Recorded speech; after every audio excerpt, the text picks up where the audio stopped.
എല്ലാ തിരുവചന ഭാഗങ്ങളും നമ്മളോടല്ല. എന്നാൽ എല്ലാ തിരുവചന ഭാഗങ്ങളും നമുക്ക് വേണ്ടിയുള്ളതാണ്. ബൈബിൾ ശരിയായി മനസ്സിലാക്കാൻ സഹായിക്കുന്ന ചില നിർദ്ദേശങ്ങളാണ് നാം ചിന്തിച്ചുകൊണ്ടിരിക്കുന്നത്.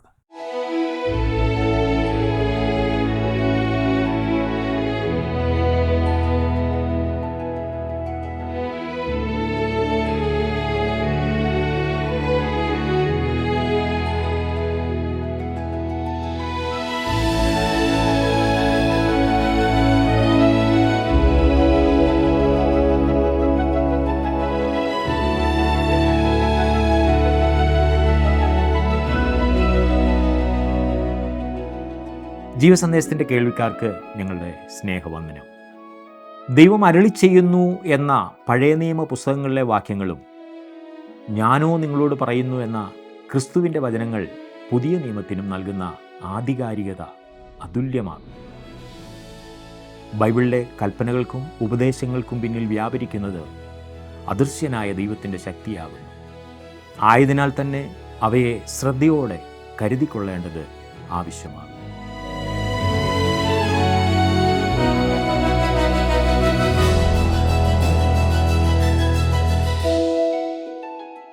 വിശുദ്ധ ബൈബിൾ ജീവനുള്ള സത്യദൈവത്തിൻ്റെ സത്യവചനമാണ്. അത് നമ്മുടെ സകല ആവശ്യങ്ങൾക്കും പര്യാപ്തമാണ്. ദൈവം നമുക്ക് നൽകിയിട്ടുള്ള ദാനങ്ങളിൽ യേശുക്രിസ്തു കഴിഞ്ഞാൽ ഏറ്റവും വലിയ നിധി ദൈവവചനമാണ്.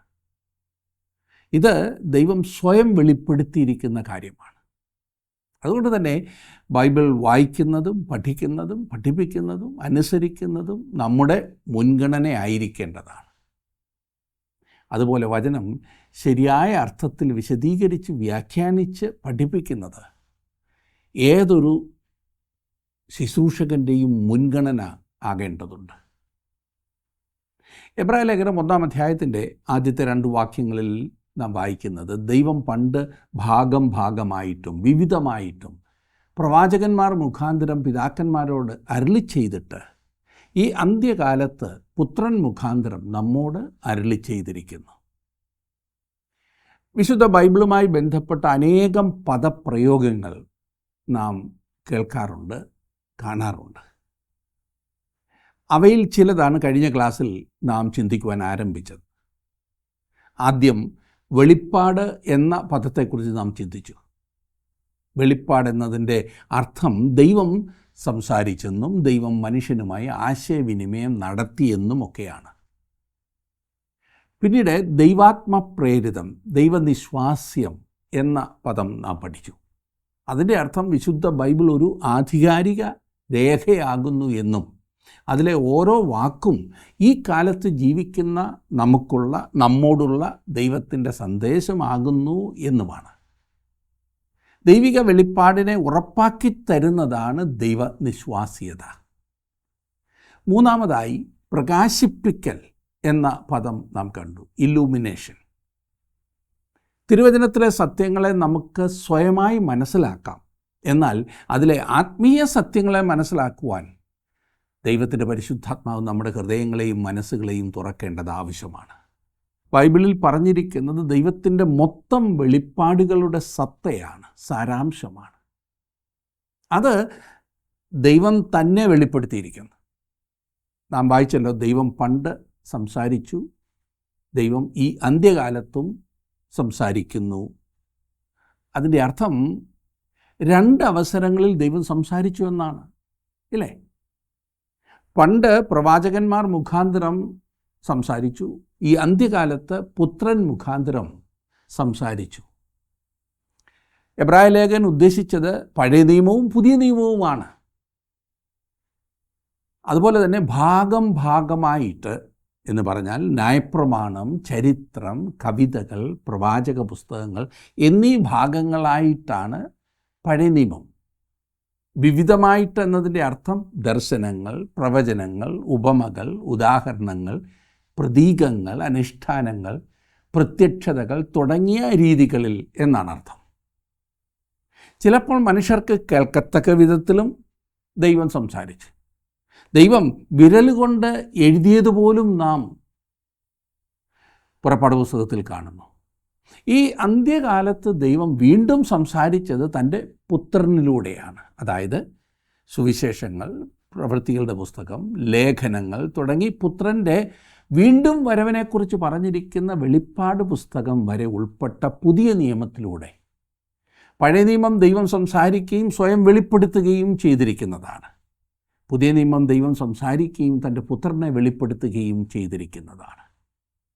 പഴയ നിയമം ഉൽപ്പത്തി മുതൽ മലാഖി വരെ പ്രധാനമായും പിതാവായ ദൈവത്തെക്കുറിച്ചാണ്. അതായത് ദൈവം ആരാകുന്നു എന്നും അവൻ്റെ സവിശേഷ സ്വഭാവ ഗുണങ്ങൾ എന്തെന്നും, ആട്രിബ്യൂട്ട്സ് എന്ന് ഇംഗ്ലീഷിൽ പറയും, അവൻ്റെ മനോഭാവങ്ങൾ എന്തെന്നും, മനുഷ്യൻ്റെ ഓരോ സാഹചര്യത്തിലും ദൈവം എങ്ങനെ പ്രതികരിക്കുന്നു എന്നും അവൻ്റെ പ്രവൃത്തി എന്താണെന്നും നമ്മൾ പഴയ നിയമത്തിൽ കാണുന്നു. പഴയ നിയമം മനുഷ്യൻ്റെ കഥയോ ഇസ്രായേലിൻ്റെ കഥയോ മാത്രമല്ല, ആത്യന്തികമായി ദൈവം ആരാണെന്ന് വെളിപ്പെടുത്താൻ വേണ്ടിയാണ് പഴയ നിയമം എഴുതപ്പെട്ടത്. ദൈവം മനുഷ്യനിലൂടെ തന്നെ വെളിപ്പെടുത്തിയതും ചരിത്രത്തിലൂടെയും ഇസ്രായേലിലൂടെയും വിവിധ സംഭവങ്ങളിലൂടെയും തന്നെ വെളിപ്പെടുത്തിയതും പഴയ നിയമത്തിൽ നാം കാണുന്നുണ്ട്. സങ്കീർത്തനങ്ങളിലേതുപോലെ ചിലയിടങ്ങളിൽ ദൈവത്തിൻ്റെ സവിശേഷ സ്വഭാവ ഗുണങ്ങൾ വ്യക്തമായി പറഞ്ഞിട്ടുള്ളപ്പോൾ തന്നെ എസ്തേറിൻ്റെ പുസ്തകത്തിലും ഉത്തമഗീതത്തിലും ദൈവം എന്ന പദം ഉപയോഗിച്ചിട്ട് പോലുമില്ല. എങ്കിലും അവനാണ് അവയിൽ പോലും പ്രമുഖമായി കാണപ്പെടുന്നത്. ഈ പുസ്തകങ്ങളിലും അവൻ്റെ സ്വഭാവ സവിശേഷതകളാണ് നിറഞ്ഞു നിൽക്കുന്നത്. ദൈവം എങ്ങനെയാണെന്നും ആരാണെന്നും ദൈവം അംഗീകരിക്കുന്നതും അംഗീകരിക്കാത്തതും എന്തെല്ലാമെന്നും ദൈവം വിശുദ്ധി ആഗ്രഹിക്കുന്നതും പാപത്തെ ശിക്ഷിക്കുന്നതും എല്ലാം പഴയ നിയമത്തിൽ കാണുന്നു. പുതിയ നിയമത്തിൽ ദൈവത്തിൻ്റെ പുത്രനിലൂടെ, പുത്രൻ്റെ ജീവിതത്തിലൂടെ, അവിടുത്തെ ദൂതുകളിലൂടെ, ദൈവപുത്രൻ്റെ പ്രവർത്തനങ്ങളിലൂടെ, എല്ലാറ്റിൻ്റെയും ഒടുവിൽ പുത്രൻ തൻ്റെ നിത്യരാജ്യം സ്ഥാപിക്കുവാൻ മടങ്ങി വരുന്നതിലൂടെ ദൈവത്തെ വെളിപ്പെടുത്തിയിരിക്കുന്നു. എങ്ങനാണെങ്കിലും പഴയ നിയമത്തിലും പുതിയ നിയമത്തിലും നാം കാണുന്നത് മുഴുവൻ ദൈവം സംസാരിച്ചിരിക്കുന്നതാണ്. അതായത് ദൈവം നമുക്ക് നൽകിയിരിക്കുന്ന ബൈബിൾ ദൈവവചനമാകുന്നു. ഇത് കേവലം മനുഷ്യൻ്റെ വചനമല്ല. ഓരോ ലേഖകനും എഴുതിയത് ദൈവവചനമാകുന്നു. തൻ്റെ സ്വർഗാരോഹണത്തിന് ശേഷം ശിഷ്യന്മാരുടെ മേൽ അയക്കാൻ പോകുന്ന പരിശുദ്ധാത്മാവിനെക്കുറിച്ച് യേശു ഇങ്ങനെ പറഞ്ഞു: അവൻ സകലതും നിങ്ങളെ ഓർമ്മിപ്പിക്കും, അവൻ സകലതും നിങ്ങളെ ഉപദേശിക്കും, അവൻ സകല സത്യത്തിലും നിങ്ങളെ വഴി നടത്തും, വരുവാനുള്ളത് അവൻ നിങ്ങളെ കാണിക്കും. തുടർന്ന് അപ്പോസ്തലന്മാരിലൂടെയും മറ്റ് പുതിയ നിയമ എഴുത്തുകാരിലൂടെയും അവൻ തൻ്റെ വചനം രേഖപ്പെടുത്തി. അങ്ങനെ ഇന്ന് നമ്മുടെ കൈവശമുള്ള ബൈബിൾ ഇപ്രകാരം നമുക്ക് ലഭിച്ചു. ഇത് മനുഷ്യവചനമല്ല, മതഭക്തരുടെ വചനവുമല്ല, ജ്ഞാനികളുടെയും ദിവ്യന്മാരുടെയും വചനമല്ല, ദൈവവചനമാണ്. എബ്രായ ലേഖനം 1-ാം അധ്യായത്തിൻ്റെ 1-2 വാക്യങ്ങളിൽ പറയുന്നത് വെളിപ്പാടിനെക്കുറിച്ചാണ്. ദൈവം തന്നെ വെളിപ്പെടുത്തിയതിനെക്കുറിച്ച്. തന്നെ തന്നെ വെളിപ്പെടുത്തുവാൻ ദൈവം ഉപയോഗിച്ച രീതി എന്തായിരുന്നു? പത്രോസിൻ്റെ 2-ാം ലേഖനം 1-ാം അധ്യായത്തിൻ്റെ 20-ാം വാക്യത്തിൽ നാം വായിക്കുന്നു: തിരുവെഴുത്തിലെ പ്രവചനമൊന്നും സ്വയമായ വ്യാഖ്യാനത്താൽ ഉളവാകുന്നതല്ല എന്നും ആദ്യം തന്നെ അറിഞ്ഞുകൊള്ളണം. പ്രവചനം എന്നതിന് ഇവിടെ ദൂത് എന്ന അർത്ഥമേ ഉള്ളൂ. സ്വയമായ വ്യാഖ്യാനത്താൽ എന്ന് പറഞ്ഞാൽ സ്വയപ്രേരണയാൽ എന്നാണ് അർത്ഥം. വേറൊരു വിധത്തിൽ പറഞ്ഞാൽ ഏതോ ആത്മീയ വിവശതയിൽ പ്രചോദിതരായവരാൽ എഴുതപ്പെട്ടതല്ല ദൈവത്തിൻ്റെ തിരുവചനമാകുന്ന ബൈബിൾ എന്നാണ് അർത്ഥം. വ്യാഖ്യാനം എന്ന് ഈ വാക്യത്തിൽ പറഞ്ഞിരിക്കുന്നത് പ്രവചനം വിവരിക്കുന്നതിനെക്കുറിച്ചല്ല, പിന്നെയോ വചനം ഉത്ഭവിച്ചതിനെക്കുറിച്ചാണ്. തിരുവചനം ഒരു മനുഷ്യൻ്റെയും മനസ്സിൽ ആരംഭിച്ചതല്ല എന്ന് ചുരുക്കം. പ്രവചനം ഒരിക്കലും മനുഷ്യൻ്റെ ഇഷ്ടത്താൽ വന്നതല്ല എന്നതുകൊണ്ട് അർത്ഥമാക്കുന്നത് അത് മനുഷ്യ മനസ്സിൻ്റെ ഒരു ഉൽപ്പന്നമല്ല എന്നാണ്. മറിച്ച് അത് ദൈവകൽപ്പനയാൽ മനുഷ്യർ പരിശുദ്ധാത്മ നിയോഗം പ്രാപിച്ചിട്ട് സംസാരിച്ചതത്രേ. ദൈവനിശ്വാസ്യത അല്ലെങ്കിൽ ഇംഗ്ലീഷിൽ ഇൻസ്പിറേഷൻ എന്ന വാക്കിൻ്റെ മൂലഭാഷയിലെ അർത്ഥം പായ്ക്കപ്പൽ കാറ്റിനാൽ ചലിക്കുന്നത് പോലെ എന്നാണ്. പായ്ക്കപ്പൽ നിങ്ങൾ കണ്ടിട്ടില്ലെങ്കിലും കേട്ടിട്ടുണ്ടാകാം. ദൈവം തിരുവെഴുത്ത് ലഭ്യമാക്കിയതിൽ മനുഷ്യന് ഒരു പങ്കുണ്ട്. എന്നാൽ അത് അവനിൽ നിന്നും ഉത്ഭവിച്ചതല്ല, അതായത് മനുഷ്യനിൽ നിന്നും ഉത്ഭവിച്ചതല്ല. പരിശുദ്ധാത്മാവ് പല മനുഷ്യരെ ഉപയോഗിച്ച് ദൈവത്തിൽ നിന്നും സംസാരിച്ചു. എഴുത്തുകാരുടെ ആളത്വം എഴുത്തിലുണ്ടായിരുന്നു. ദൈവം അവരുടെ പശ്ചാത്തലവും ഉൾക്കാഴ്ചകളും ഉപയോഗിച്ചിട്ടുണ്ട്. അവരുടെ അനുഭവങ്ങളും വീക്ഷണങ്ങളും തിരുവചനത്തിൽ ഉൾച്ചേർന്നിട്ടുണ്ട്. എന്നാൽ അവർ അറിയിച്ച എല്ലാ വാക്കും ദൈവവചനമായിരുന്നു. അതത്ര ദൈവിക പ്രേരണയുടെ മഹാത്മ്യവും അത്ഭുതവും. എല്ലാ തിരുവെഴുത്തും ദൈവശ്വാസീയം എന്ന് പറഞ്ഞാൽ എന്താണ് അർത്ഥം? ദൈവം ശ്വസിച്ചത്. അതിന് മൊത്തത്തിൽ ദൈവത്തിൻ്റെ അരുളപ്പാടുകൾ എന്നാണ് റോമാലേഖനം 3-ാം അധ്യായത്തിൻ്റെ 2-ാം വാക്യത്തിൽ വിശുദ്ധ പൗലോസ് വിളിച്ചിരിക്കുന്നത്. ദൈവത്തിൻ്റെ ഭാഷണം, മൊഴി എന്നൊക്കെയാണ് അർത്ഥം. യിരെമ്യാ പ്രവചനം 1-ാം അധ്യായത്തിൻ്റെ 4 മുതൽ 9 വരെയുള്ള വാക്യങ്ങളിൽ യിരെമ്യാവോട് പറയുന്നത് തന്നെയാണ് ഓരോ ബൈബിൾ ലേഖകനോടും ദൈവം പറഞ്ഞത്. യഹോവയുടെ അരുളപ്പാട് എനിക്കുണ്ടായതെന്തെന്നാൽ, ഇത് ഞാൻ യിരെമ്യാ പ്രവചനം 1-ാം അധ്യായത്തിൻ്റെ 4 മുതലുള്ള വാക്യങ്ങൾ വായിക്കുകയാണ്. യഹോവയുടെ അരുളപ്പാട് എനിക്കുണ്ടായത് എന്തെന്നാൽ, നിന്നെ ഉദരത്തിൽ ഉരുവാക്കിയതിന് മുമ്പേ ഞാൻ നിന്നെ അറിഞ്ഞു. നീ ഗർഭപാത്രത്തിൽ നിന്ന് പുറത്തു വന്നതിന് മുമ്പേ ഞാൻ നിന്നെ വിശുദ്ധീകരിച്ചു. ജാതികൾക്ക് പ്രവാചകനായി നിയമിച്ചിരിക്കുന്നു. എന്നാൽ ഞാൻ, അയ്യോ യഹോവയായ കർത്താവേ, എനിക്ക് സംസാരിപ്പാൻ അറിഞ്ഞുകൂടാ, ഞാൻ ബാലനല്ലോ എന്ന് പറഞ്ഞു. അതിന് യഹോവ എന്നോട് അരുളി ചെയ്തത്, ഞാൻ ബാലൻ എന്ന് നീ പറയരുത്. ഞാൻ നിന്നെ അയക്കുന്ന ഏവരുടെയും അടുക്കൽ നീ പോവുകയും ഞാൻ നിന്നോട് കൽപ്പിക്കുന്നതൊക്കെയും സംസാരിക്കുകയും വേണം. നീ അവരെ ഭയപ്പെടരുത്. നിന്നെ വിടുവിക്കേണ്ടതിന് ഞാൻ നിന്നോട് കൂടെയുണ്ടെന്ന് യഹോവയുടെ അരുളപ്പാട്. പിന്നെ യഹോവ കൈനീട്ടി എൻ്റെ വായെ തൊട്ടു. ഞാൻ എൻ്റെ വചനങ്ങളെ നിൻ്റെ വായിൽ തന്നിരിക്കുന്നു. പ്രേരണ മനുഷ്യരിലല്ലായിരുന്നു, ദൈവത്തിൻ്റെ വചനത്തിലായിരുന്നു. ദൈവം അവരിലേക്ക് ശ്വസിച്ചു. അത് അവരുടെ ഹൃദയത്തിലൂടെ, മനസ്സിലൂടെ, ആത്മാവിലൂടെ, വികാരങ്ങളിലൂടെ, അനുഭവങ്ങളിലൂടെ ദൈവവചനമായി പരിണമിച്ചു. മനുഷ്യൻ്റെ വലിയ നേട്ടങ്ങളല്ല ഇവിടെ വിഷയം. അവരിൽ പലരും ഏറെ പ്രത്യേകതകളുള്ള മനുഷ്യർ ആയിരുന്നു എന്നതുകൊണ്ടല്ല അവർ പറഞ്ഞത് ദൈവവചനമായത്. പിന്നെയോ ദൈവം അവരിലൂടെ സംസാരിച്ചത് കൊണ്ടാണ് അത് ദൈവവചനമായത്. ബൈബിൾ എഴുതിയവർ തന്നെ തങ്ങൾ എഴുതിയത് ദൈവം എഴുതിയതാകുന്നു എന്ന് പറഞ്ഞിട്ടുണ്ട്. ഏതാണ്ട് 4000-ത്തിലധികം പ്രാവശ്യം അത് പറഞ്ഞിട്ടുണ്ട്. അവർ എഴുതിയിട്ട് സ്വയം അതിനെ ന്യായീകരിക്കുവാനോ പ്രതിരോധിക്കുവാനോ ശ്രമിച്ചില്ല. അവരിൽ പലർക്കും വലിയ വിദ്യാഭ്യാസം ഇല്ലായിരുന്നെങ്കിലും, വലിയ എഴുത്തുകാർ എന്ന സ്ഥാനമില്ലായിരുന്നെങ്കിലും, അവർ ഈ അത്യാഘാതവും ദൂരവ്യാപകവുമായ അലൗകിക ജ്ഞാനവും ഭാവിയെക്കുറിച്ചുള്ള പ്രവചനങ്ങളും കൃത്യമായി സംഭവിക്കുവാനുള്ള എല്ലാ കാര്യങ്ങളും എഴുതി. അല്ലെങ്കിൽ ദൈവം അവരെ അതിനായി ഉപയോഗിച്ചു. അവർ ദൈവത്തിൻ്റെ പ്രകൃതവും സ്വഭാവവും വിവരിച്ചെഴുതി. ലോകത്തിൽ നടക്കുന്ന ദൈവത്തിൻ്റെ പദ്ധതിയെക്കുറിച്ച് അവർ എഴുതി. അവർ പറഞ്ഞ സകല കാര്യങ്ങളും ശരിയായിരുന്നു. അതെല്ലാം ദൈവത്തിൽ നിന്നും വന്നു എന്നവർക്കറിയാമായിരുന്നെങ്കിലും അവർ ആ അവകാശവാദത്തിൽ അഹങ്കരിച്ചില്ല. അവർ എഴുതിയത് ദൈവവചനമാകുന്നു എന്ന് അംഗീകരിച്ച് അവർ എഴുതി. പഴയ നിയമ എഴുത്തുകാരെ പോലെ തന്നെ പുതിയ നിയമ എഴുത്തുകാരും തങ്ങൾ എഴുതുന്നത് ദൈവവചനമാകുന്നു എന്ന ഉറപ്പിന്മേൽ തന്നെയാണ് എഴുതിയത്. യാക്കോബ് തൻ്റെ ലേഖനം എഴുതുമ്പോൾ 4-ാം അധ്യായം 5-ാം വാക്യത്തിൽ ഇപ്രകാരം പറഞ്ഞു, അല്ലെങ്കിൽ തിരുവെഴുത്ത് വെറുതെ സംസാരിക്കുന്നു എന്ന് തോന്നുന്നുവോ? പഴയ നിയമത്തിൽ നിന്നുള്ള 320 ഉദ്ധരണികൾ പുതിയ നിയമത്തിലുണ്ട്. അവർക്ക് സ്വയം ഒരിക്കലും ചെയ്യുവാൻ സാധിക്കാത്തത് ചെയ്യുവാൻ പരിശുദ്ധാത്മാവ് അവരെ പ്രബോധിപ്പിച്ചു. ഈ ഉറപ്പ് ഓരോ പുതിയ നിയമ പുസ്തകത്തിൻ്റെയും എഴുത്തുകാർക്കുണ്ടായിരുന്നു. ബൈബിൾ ദൈവാത്മ പ്രേരണയിൽ തന്നെ എഴുതിയതാണെങ്കിലും അതിലെ ആശയം മാത്രമേ അങ്ങനെ ഉള്ളുവെന്നും വാക്കുകൾ മനുഷ്യൻ്റേതായിരുന്നു എന്നും ചിലർ പറയുന്നുണ്ട്. ആയതിനാൽ ബൈബിളിലെ വാക്കുകൾ കാര്യമാക്കേണ്ടതില്ല, ആശയം ശ്രദ്ധിച്ചാൽ മതിയെന്നാണ് ഈ പറഞ്ഞ കൂട്ടരുടെ വാദം.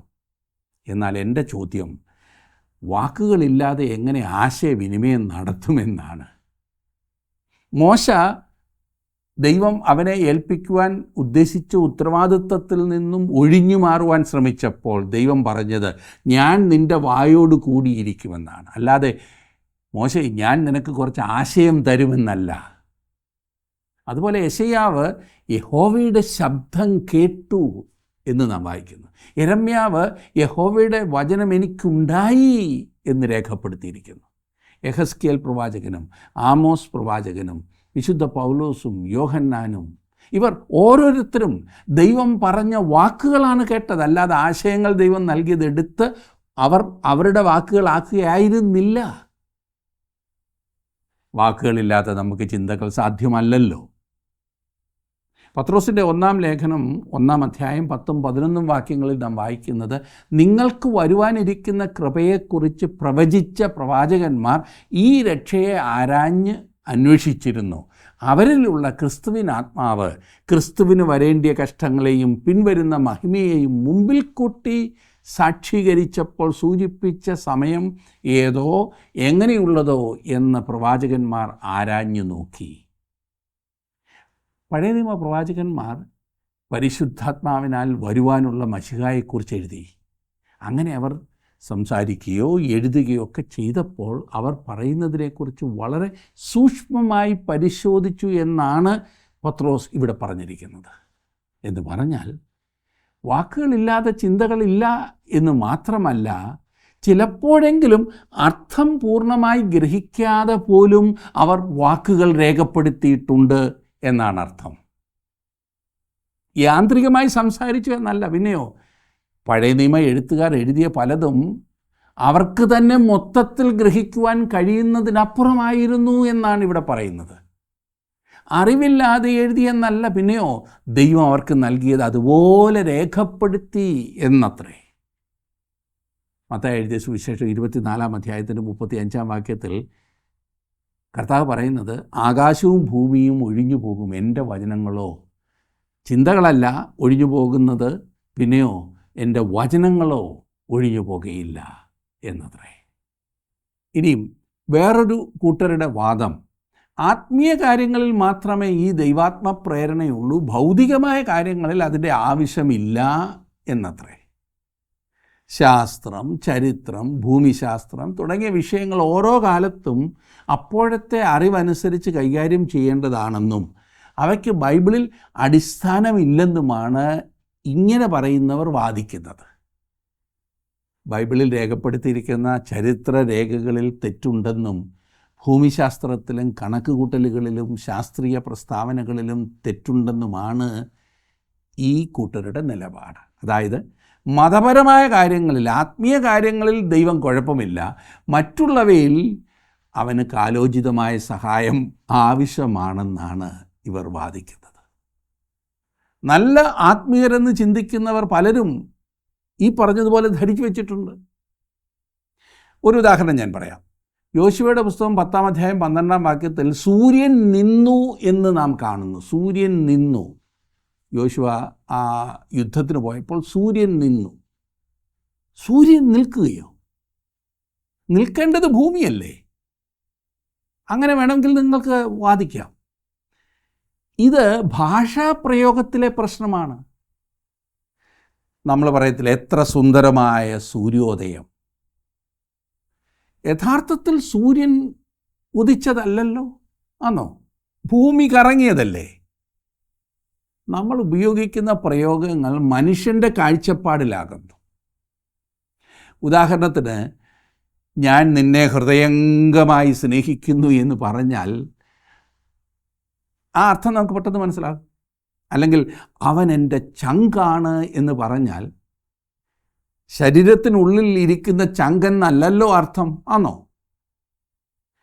ബൈബിൾ ശാസ്ത്രം പറയുമ്പോഴും ചരിത്രം പറയുമ്പോഴും കണക്കുകൾ പറയുമ്പോഴും എല്ലാം അത് ദൈവവചനമാകുന്നു. ദൈവം ഒരിക്കലും തെറ്റ് പറ്റാത്തവനാണല്ലോ. അവൻ്റെ വചനത്തിനും അപ്രമാദിത്വമുണ്ട്, തെറ്റില്ലായ്മയുണ്ട്.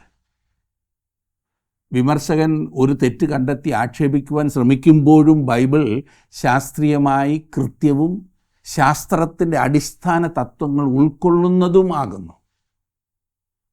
ഉദാഹരണത്തിന് ഈ ശാസ്ത്രത്തിൻ്റെ അടിസ്ഥാന ഘടകങ്ങൾ അഥവാ ഭൂതഗണങ്ങൾ ശ്രദ്ധിച്ചാൽ അത് സമയം, ഊർജം, പ്രവർത്തനം, സ്ഥലം, പദാർത്ഥം എന്നീ 5 ഘടകങ്ങളാകുന്നു എന്നാണ് ശാസ്ത്രജ്ഞന്മാർ പറയുന്നത്.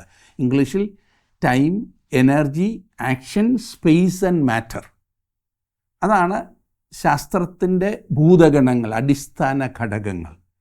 പ്രപഞ്ചത്തിലുള്ള സകലതും ഈ 5 ഘടകങ്ങളിൽ ഉൾപ്പെടും എന്ന് ഹെർബർട്ട് സ്പെൻസർ എന്ന ശാസ്ത്രജ്ഞൻ കഴിഞ്ഞ നൂറ്റാണ്ടിൻ്റെ ആരംഭത്തിൽ സ്ഥാപിച്ചു. പ്രപഞ്ചത്തിൻ്റെ ഉത്ഭവം ഈ പറഞ്ഞതാകുന്നു എന്ന് അദ്ദേഹം പഠിപ്പിച്ചു. ഈ വലിയ കണ്ടുപിടുത്തത്തിന് ലോകം അദ്ദേഹത്തെ ആദരിച്ചു, വലിയ അവാർഡുകളൊക്കെ കൊടുത്തു. നിങ്ങൾക്കറിയാമോ, ബൈബിൾ തുടങ്ങുന്നത് തന്നെ ഈ 5 ഘടകങ്ങൾ അവതരിപ്പിച്ചുകൊണ്ടാണ്. നോക്കിക്കേ, ആദിയിൽ സമയം, ദൈവം ശക്തി അല്ലെങ്കിൽ ഊർജം, ആകാശവും സ്ഥലം, ഭൂമിയും പദാർത്ഥം, സൃഷ്ടിച്ചു പ്രവർത്തനം, എല്ലാം അതിനകത്തുണ്ട്. ഒന്നിൽ നിന്നും വേർപെടുത്തിയാൽ പിന്നെ നിലനിൽക്കില്ല. ബൈബിൾ പ്രതിപാദിക്കുന്നതെല്ലാം കൃത്യവും സത്യവുമാണ്. ഭൂവിജ്ഞാനീയം, അളവ് ശാസ്ത്രം, ശരീരശാസ്ത്രം, ജന്തുശാസ്ത്രം, നരവംശാസ്ത്രം, ജ്യോതിശാസ്ത്രം, അങ്ങനെ സകലതും. കാരണം 2 തിമോഥെയോസ് 3-ാം അധ്യായത്തിൻ്റെ 16-ഉം 17-ഉം വാക്യങ്ങളിൽ നാം വായിക്കുന്നു, എല്ലാ തിരുവെഴുത്തും ദൈവശ്വാസീയമാകയാൽ ദൈവത്തിൻ്റെ മനുഷ്യൻ സകല സൽപ്രവൃത്തിക്കും വക പ്രാപിച്ച് തികഞ്ഞവനാകേണ്ടതിന് ഉപദേശത്തിനും ശാസനത്തിനും ഗുണീകരണത്തിനും നീതിയിലെ അഭ്യാസത്തിനും പ്രയോജനമുള്ളതാകുന്നു എന്ന് പറയുന്നു. ബൈബിളുമായി ബന്ധപ്പെട്ടുള്ള ഒരു പദപ്രയോഗം കൂടി നാം ചിന്തിക്കേണ്ടതുണ്ട്. അത് വ്യാഖ്യാനം എന്നുള്ളതാണ്. അതുകൂടി ഞാൻ പറയട്ടെ. ദൈവവചനത്തിന് നാം നൽകുന്ന വ്യാഖ്യാനത്തെയാണ് ഇവിടെ ഉദ്ദേശിക്കുന്നത്. വ്യാഖ്യാനം നിങ്ങൾ ഒത്തിരി കേട്ടിട്ടുണ്ടാകാം. ഈ കാരണത്താലാണ് ഇന്ന് അസംഖ്യം സഭകളും വിവിധ തരത്തിലുള്ള പഠിപ്പിക്കലുകളും ഉള്ളത്. എവിടെയെല്ലാം പരസ്പര വിരുദ്ധങ്ങളായ അഭിപ്രായങ്ങളുണ്ടോ അല്ലെങ്കിൽ വ്യാഖ്യാനങ്ങളുണ്ടോ അവിടെയെല്ലാം ആരെങ്കിലും ഒരാൾ തെറ്റാണെന്നുള്ളത് തീർച്ചയാണ്. ബൈബിൾ വ്യാഖ്യാനിക്കുമ്പോൾ ശ്രദ്ധിക്കേണ്ട അനേക നിയമങ്ങളുണ്ട്. അവയിൽ ചിലത് ഞാനൊന്ന് പറയാം. ഒന്ന്, ബൈബിളിൻ്റെ മൊത്തമായുള്ള ഉദ്ദേശം പരിഗണിക്കേണ്ടതുണ്ട്. ബൈബിൾ വ്യാഖ്യാനിക്കുമ്പോൾ അതിന് ബൈബിൾ മൊത്തമായും പഠിക്കണം. ഒരു പ്രത്യേക വാക്യത്തെക്കുറിച്ച് ഒരു നിഗമനത്തിലെത്തുന്നതിന് മുൻപ് നാം അത് മൊത്തത്തിൽ പഠിക്കണം. അതായത് ആ വിഷയവുമായി ബന്ധപ്പെട്ട എല്ലാ വാക്യങ്ങളും പരിഗണിക്കേണ്ടത് പ്രധാനപ്പെട്ട സംഗതിയാണ്. രണ്ടാമതായി, ഒരു തിരുവചന ഭാഗം നാം പരിഗണിക്കുമ്പോൾ അത് ആരോട് സംബോധന ചെയ്തിരിക്കുന്നു എന്നത് വളരെ പ്രധാനപ്പെട്ടതാണ്. ഉദാഹരണത്തിന്, പണ്ട് ദൈവം യോശുവയോട് പറഞ്ഞു, എഴുന്നേറ്റ് യോർദാൻ കടക്കുക. എന്നാൽ ഇന്ന് നാം അവിടെ ചെന്ന് യോർദാൻ നദി കടന്നാൽ അത് യോശുവയോട് ദൈവം പറഞ്ഞതിൻ്റെ നിവൃത്തിയാകുമോ? അപ്പോൾ ദൈവം പറഞ്ഞതുപോലെ ഞാൻ യോർദാൻ കടന്നു, ഞാൻ ദൈവത്തെ അനുസരിച്ചു എന്നൊരാൾക്ക് പറയുവാൻ കഴിയുകയില്ല. ആ വാക്യം ദൈവം യോശുവയോടാണ് സംസാരിക്കുന്നത് എന്ന് ആ വാക്യം വായിക്കുമ്പോൾ നമുക്കറിയാം. എന്നാൽ അങ്ങനെയുള്ള ഭാഗത്തും നമുക്ക് വലിയ പാഠം പഠിക്കുവാൻ സാധിക്കും. എല്ലാ തിരുവചന ഭാഗങ്ങളും നമ്മോടല്ല, എന്നാൽ എല്ലാ തിരുവചന ഭാഗങ്ങളും നമുക്ക് വേണ്ടിയാണ്. ഇത് നാം മനസ്സിൽ സൂക്ഷിക്കേണ്ട അതിമഹത്തായ ഒരു പ്രമാണമാണ്. മൂന്നാമതായി, ബൈബിൾ വ്യാഖ്യാനിക്കുമ്പോൾ ശ്രദ്ധിക്കേണ്ട വേറൊരു കാര്യം, നാം വ്യാഖ്യാനിക്കുന്ന ഭാഗത്തിൻ്റെ തൊട്ട് മുൻപും പിൻപുമുള്ള സന്ദർഭം മനസ്സിലാക്കണം എന്നുള്ളതാണ്. ആ ഭാഗം സംസാരിക്കുന്നത് എന്താണ്? ഇതേ കാര്യത്തെക്കുറിച്ച് തിരുവചനത്തിലെ മറ്റു ഭാഗങ്ങൾ എന്താണ് പറയുന്നത്? ഒരേ വിഷയത്തെപ്പറ്റി പലയിടങ്ങളിൽ വ്യത്യസ്തമായി പറയുകയില്ല എന്നത് ഉറപ്പാക്കിക്കൊള്ളണം. ഇതും വളരെ പ്രധാനപ്പെട്ട ഒരു നിയമമാകുന്നു. നാലാമതായി, ഈ പ്രത്യേക ഭാഗം ആദ്യം എന്താണ് അർത്ഥമാക്കിയിരുന്നത് എന്ന് കണ്ടുപിടിക്കുക, അല്ലെങ്കിൽ അത് എഴുതിയ സമയത്തെ അർത്ഥം, മൂലഭാഷയിലെ ചിന്ത. ഇതിനു വേണ്ടി മറ്റ് പുസ്തകങ്ങളെ ആശ്രയിക്കേണ്ടി വന്നേക്കാം. തിരുവചനം എഴുതപ്പെട്ടപ്പോൾ ഉപയോഗിച്ച പല പദങ്ങളും പ്രയോഗങ്ങളും ഇന്ന് അതേ അർത്ഥത്തിലല്ല പലരും മനസ്സിലാക്കുന്നത്. പലരും തങ്ങളുടെ സൗകര്യാർത്ഥം തർജ്ജിമ ചെയ്യാറുണ്ട്. ആയതിനാൽ തിരുവചനത്തിൻ്റെ കൂടുതൽ തർജ്ജമകളിലേക്ക് നാം അധികം പോകുന്നില്ല എന്നതാണ് സത്യം. എല്ലാവർക്കും അവരവരുടേതായ പരിമിതികൾ ഉണ്ടായിരിക്കും. ഈ വിഷയത്തിൽ നിങ്ങളെ സഹായിക്കുവാൻ ജീവസന്ദേശ പഠനത്തിന് വളരെയേറെ സാധിക്കും എന്ന് ഞാൻ ഉറപ്പു തരട്ടെ. ഇനി ഒടുവിലായി ഒരു കാര്യം കൂടി വ്യാഖ്യാനത്തെക്കുറിച്ച് പറയാം. വചനം ചിലപ്പോൾ അക്ഷരാർത്ഥത്തിൽ വ്യാഖ്യാനിക്കണം എന്നതാണത്. വളരെ വ്യക്തമായി പറഞ്ഞിട്ടുള്ള കാര്യങ്ങളെ കുഴച്ചു മറിക്കുവാൻ നാം ശ്രമിക്കരുത്. ഇതുമായി ബന്ധപ്പെടുത്തി ഡോക്ടർ ഡേവിഡ് കൂപ്പർ പറഞ്ഞത്, തിരുവചനത്തിലെ സ്പഷ്ടമായ ബോധം സാമാന്യ ബോധം വരുത്തുമെന്നതിനാൽ മറ്റ് ബോധ്യങ്ങളൊന്നും അന്വേഷിക്കാതിരിക്കുന്നതാണ് നല്ലത് എന്നത്രേ. അതിനാൽ ഓരോ വാക്കും അതിൻ്റെ പ്രാഥമികമായ, സാധാരണമായ, സഹജമായ, അക്ഷരികമായ അർത്ഥത്തിലെടുക്കേണ്ടതാണ്. അല്ലാത്ത പക്ഷം തൊട്ടടുത്തുള്ള സന്ദർഭങ്ങളിലെ വസ്തുതകളും അതുമായി ബന്ധപ്പെട്ട മറ്റു ഭാഗങ്ങളും വ്യക്തമായ പ്രമാണങ്ങളും അടിസ്ഥാന സത്യങ്ങളും വ്യക്തമായും വേറെ അർത്ഥമായിരിക്കണം കാണിക്കുന്നത്. വ്യാഖ്യാനം അക്ഷരാർത്ഥത്തിൽ ആയിരിക്കുന്നതാണ് ഉത്തമം. ഇങ്ങനെ ദൈവവചനം പഠിക്കുന്നത് നമുക്ക് കൂടുതൽ അനുഗ്രഹത്തിന് കാരണമാകും. വചനം പഠിക്കുവാനൊരു ഉത്സാഹം തോന്നുന്നില്ലേ? തീർച്ചയായിട്ടും ഞങ്ങൾ അതിനായി സഹായിക്കാം.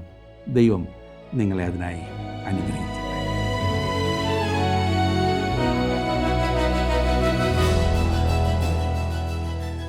പല എഴുത്തുകാരാൽ എഴുതപ്പെട്ട നിരവധി പുസ്തകങ്ങളാകുന്നു ബൈബിളെങ്കിലും ഒരു പുസ്തകമായി കണ്ട് സമീപിച്ചെങ്കിൽ മാത്രമേ ബൈബിളിൻ്റെ അന്തഃസത്ത മനസ്സിലാക്കുവാൻ സാധിക്കുകയുള്ളൂ. അതുകൊണ്ട് തന്നെ ബൈബിൾ വ്യാഖ്യാനിക്കപ്പെടുമ്പോൾ മുഴു ദൈവവചനത്തിലുമുള്ള പരിചയം ഒഴിച്ചുകൂടാനാവാത്ത വസ്തുതയായിത്തീരും.